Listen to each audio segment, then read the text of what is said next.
Alright guys, so today I'm gonna take you on a little bit of a trip.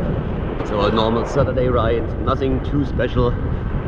Guess we're gonna end up with 100-120 kilometers and a little bit of climbing, but I'm gonna take you on the road today.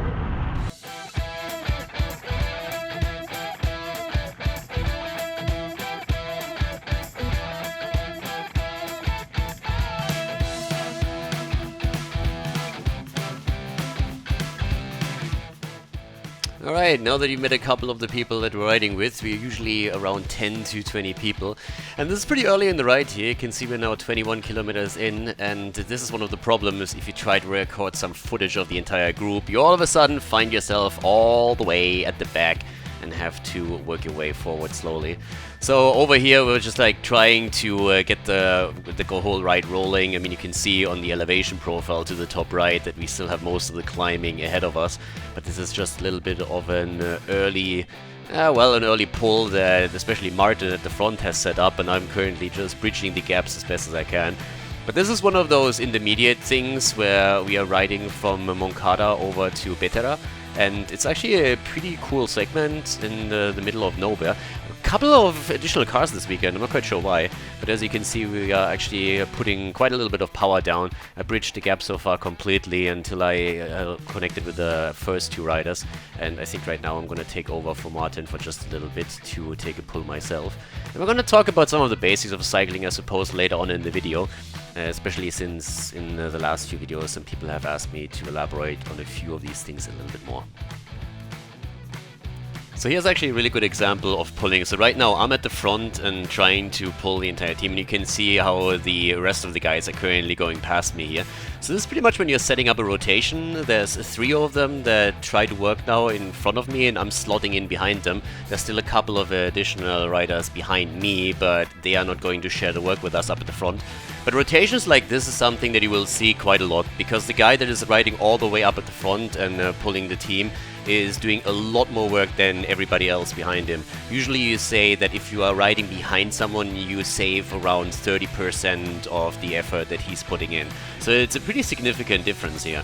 And that's why you see in pro cycling, and even for us now, a lot of rotations happening where 2 to 4 people, for example, just share the workload at the front, and it makes the entire ride a lot faster because you can rest a little bit behind, in this case, 2-3 riders while they do the rotation and do their pulls up at the front, and then once it's your time, you have an easier time fighting against the wind and just doing the extra effort up front.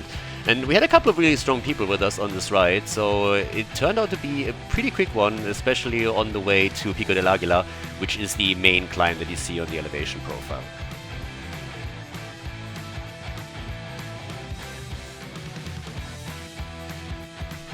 So at this point we're finally hitting the actual climb, Pico del Aguila, and you can see that a few of the boys are immediately jumping towards the front here. Francois, all the way up ahead, is 63 years old and still crushes pretty much most of us on every single climb. We have Martin, of course, going immediately with him. He's probably the strongest of the Xtension group that I'm riding with at this point. 22 years old, and the kid is just insane, not only in the flats, but he's a monster on any climb. We have Alex jumping in as well up at the front. He's a triathlete that until this ride I actually didn't know, and Pedro right in front of me was a racer until I think last year, the end of last year, and is now working as a doctor in a hospital, so he has a little bit less time to invest in the cycling. But all of these guys are just absolutely crazy, and I know already I won't be able to keep up with them all the way up towards the top of the climb, which is 40 kilometers long in total. So I'm just trying to stick with them for as long as possible, use the draft a little bit, and just let them pull me. But this is kind of the moment where I start to fall back a little bit. And I knew that from the beginning. My goal pretty much was to stay with them for as long as I can, and then make sure that nobody else from behind is able to overtake me. Alex, the triathlete, actually was only leading us in, so he already fell back and is still behind me, and I think up to the top he was not able to catch up with me, so I was pretty happy with that too. But you can tell that we're putting quite a lot of watts down, and my heart rate is obviously up as well. My problem on bigger climbs is and always has been that all the time at the gym doesn't really help me. Trying to get those 80 kilograms or 81 kilograms that I have right now up those grades is a little bit tricky. But it's a beautiful scenery, as you can tell. The climb is absolutely amazing. There's tons of riders on the road right now, which is pretty typical for Valencia. On the weekend you see a lot of people coming into those hills here and trying to have some fun. So we're now 53 kilometers out, and I'm slowly starting to approach the top of the climb, just getting a few more riders under my belt here. But this is more or less towards the end of the climb already. But as you can tell, it's a beautiful day. It's not a cloud in the sky. It's fantastic scenery. And this is very, very typical for the area over here. With a few additional climbs in that same area, they're pretty much the same scenery. And yeah, it's just spectacular. So at this point on this day, I wasn't able to keep up with the front group, but I was pretty happy actually with my effort here. I didn't really break my record on the climb, but I stayed kind of close, I think. So I think it was my third best effort on this one. But yeah, it was pretty rough, obviously. So right now I was able to make sure that nobody else caught me from behind, but I wasn't really able to keep up with the front group at least on this particular day. But yeah, grade is now at 7%. I mean, again, if you guys are interested, you will find the link to the ride and also, of course, my Strava profile in the description of the video, and can check that out here. There's the top of the climb, Pico de Aguila, and yeah, it was a pretty good effort and a lot of fun, but I was not able to keep up with this particular group on this day. The best thing, of course, about conquering one of those climbs is that afterwards you have an awesome descent right ahead of you where you can put a bit more speed onto the road. And this is exactly what you're going to see right here. We are going all the way down to the bottom and then look for a bar where we can stop, grab some food and a few drinks before we are heading back to the flats to Valencia. But at this case, I'm just going to let you enjoy the scenery a little bit, and this was obviously just fantastic descent here with a beautiful landscape once again, and quite a lot of fun to put a bit of speed onto the road.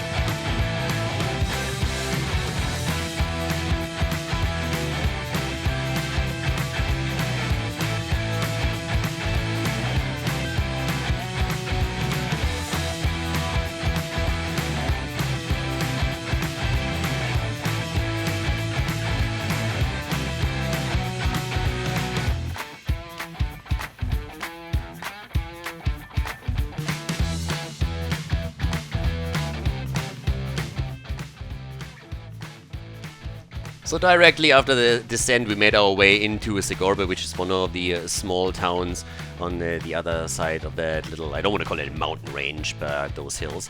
And yeah, this is pretty much a typical village in Valencia, or in the area around Valencia, as you can see right here. And we're currently on our way to one of the bars that we usually go to for Almuerzo, which is pretty much just grabbing some food, getting a few drinks before we then make our way back to Valencia. And right now, this is the best time, honestly. You have 70 kilometers already in your legs, and then you get a bit of a rest stop. At this point, we have also the entire crew here for you. So this is Martin and Francois at the front. The guy with the red helmet that you can see here is Ronnie. And the guy behind him is actually the triathlete that I talked about a bit earlier, Alex, who I met for the first time on this ride. Put a couple of decent pulls in as well as we're riding towards Pico del Aguila and later on the way back to Valencia too. We have Anita there in the back, and yeah, it's just like a cool group just in general. Pavel here at the front making is part of the international setup here. And this is the rest stop, so this is a typical bar that you can see at the weekend in Valencia, frequented by tons and tons of cyclists, and it's always just amazing to relax a little bit, chit-chat, and then get some good coffee and also something to eat before you may make your way back home.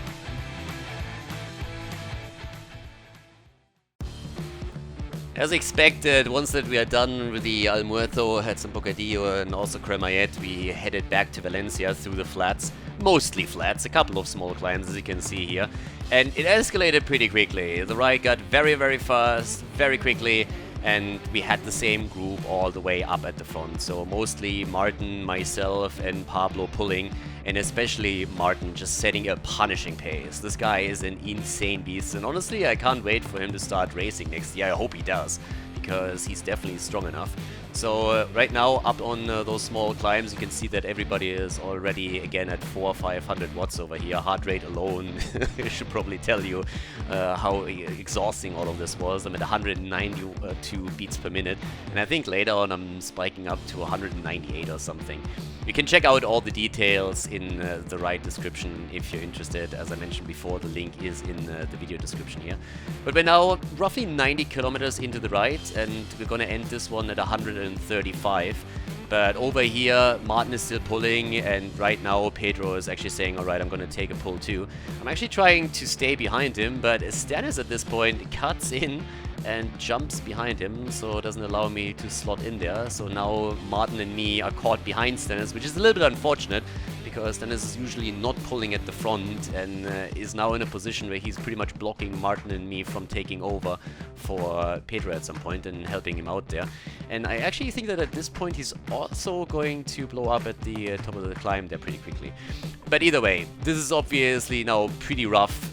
You can see the heart rate of me just rising the entire time. At this point, we're already quite a distance in, and those climbs are just going to continue. I'm going to spare you all the footage where we go through the small villages all the way back to Valencia, which is quite a lot of traffic lights and roundabouts. But we still have a pretty cool descent over here where you can get some decent speed in. So this is the last climb, so to say. This is a bit of an annoying one for me in particular. That 4% grade is super annoying for me, and it's just between like a proper climb and it being a bit of a false flat. But right there, we're pretty much already making it all the way towards the front at the top of the climb, and then it's a really nice short descent where we actually also run into a police car in this one, which you can see in just a second. So Alex, the triathlete, is actually starting us in, so he takes the first pull and I'm right behind him on his wheel. But as you will see in just a second, there's a police car that comes out from the right, and for a moment I really thought that we would catch that thing. But I have a pretty easy ride over here, at least until now, and then Alex starts to slow down a little bit, and I'm like, alright, I can take over from here. So he's already attempting to see if he can maybe catch the police car, but unfortunately that thing just accelerated a little bit too quickly. But we're already at 58 kilometers per hour, and even staying in a slipstream, I'm putting 300-400 watts onto the pedals.